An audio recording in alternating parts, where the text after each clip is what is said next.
ازيكم يا حلوين؟ عاملين ايه؟ يا رب تكونوا بخير وفي اتم صحة ونعم الله. مبدئيا كده نصلي على النبي. اللهم صل وسلم وبارك عليك يا حبيب الله. النهارده بقى يا حلوين هنعمل الكايزر. حاجة كده تبارك الرحمن، تحفة جدا، طري جدا، هاشش خفيف، بدون لبن، بدون بيض.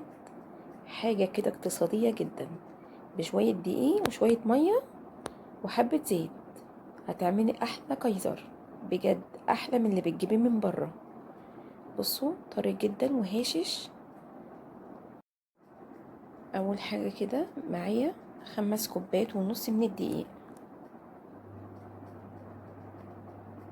عليهم رشة ملح ومعلقة كبيرة من الخميرة الفورية و3 معالق كبار من السكر.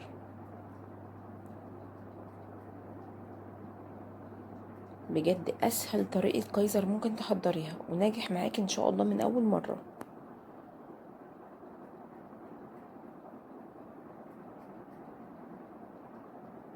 ضفت 5 كوبايات من الدقيق كده، عليهم معلقة كبيرة من الخميرة الفورية و3 معالق من السكر ورشة من الملح وربع كوباية من الزيت.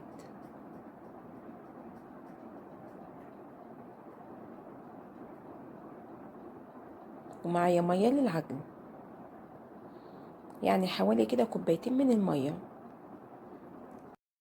تضيفي اول كوباية وتسيبي الكوباية التانية. لو العجينة احتاجت معاكي تفضلي تضيفي لحد ما العجينة تبقى معاكي طرية وما بتلزقش في الايد.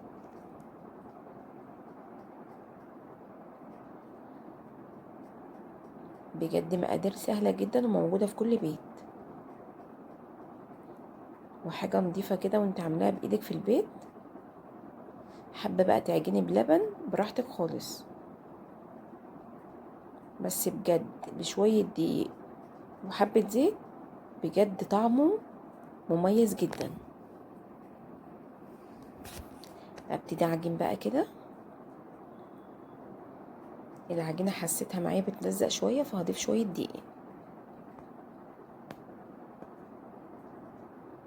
وانت بتعجني بقى بتحسي العجينة سواء ايه، عايزة ايه، عايزة مية لحد ما تظبط معاكي.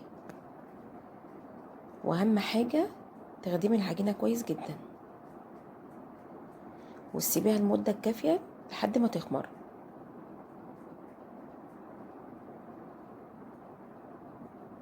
عجيني بقى فيها كده كويس. كده العجينة ممتازة معايا، طرية جدا وما بتلزقش في الايد.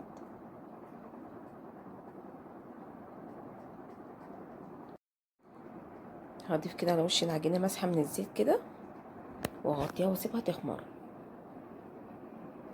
انا سبتها حوالي ساعة كده، كانت اختمرت معايا زي ما انتم شايفين كده. اخدها بقى على الرخامة وابتدي اقطعها.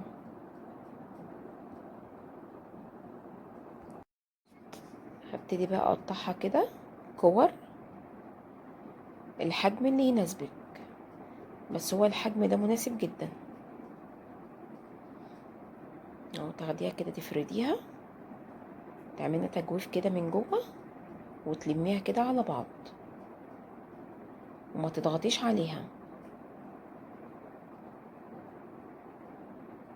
اهو زي ما انتوا شايفين كده، سهل جدا ما بياخدش وقت خالص. جبت الصينيه بتاعتي اديتها مسحه من الزيت كده وابتدي ارص بقى فيها الكايزر. خلي ايدك ميزان كده وشكلي. تفرديها وتعمليها تجويف كده وبعد كده تلميها. اهي كل حاجه واضحه قدامكم. بفردها وبعمل لها تجويف كده من جوه وبعد كده بلم العجينه.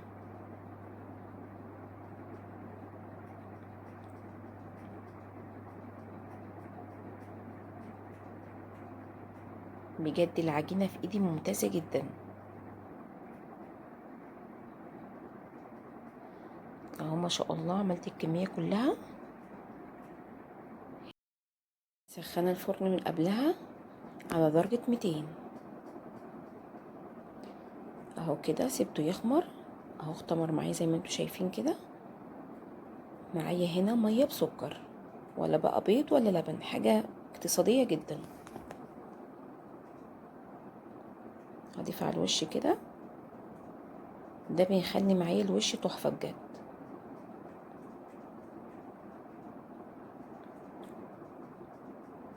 وانا بعمله جاتلي مكالمه تليفون، فكان هيتحرق مني، فالحمد لله يعني لحقته. هضيف بقى سمسم كده على الوش زي ما انتوا شايفين. الميه بسكر بتساعد ان السمسم يمسك في القيصر. اهو ما شاء الله الكميه كلها اهو بعد ما خرج معايا من الفرن. ما شاء الله 5 كوبايات ونص من الدقيق عملوا لي كميه كويسه جدا.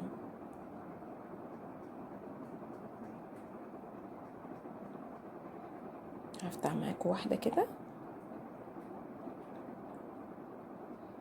بصوا حاجه كده طريه جدا وهشش جدا جدا. خطوه مهمه جدا، لما يخرج معاكي من الفرن غطيه بفوطه، هيطلع معاكي ناشف شويه، اول ما تغطيه هيبقى طري جدا. بصوا هشش جدا وطعمه مميز جدا واقتصادي جدا. زي ما انتوا عارفين ما حطيناش ولا بيض ولا لبن.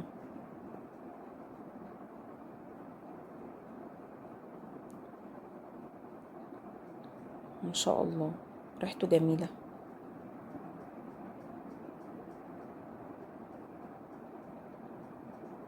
لو وصلت بقى معايا لحد هنا، يا ريت ما تنسانيش بقى في اللايك والشير والسبسكرايب للقناه، ونتقابل في فيديو جديد ان شاء الله.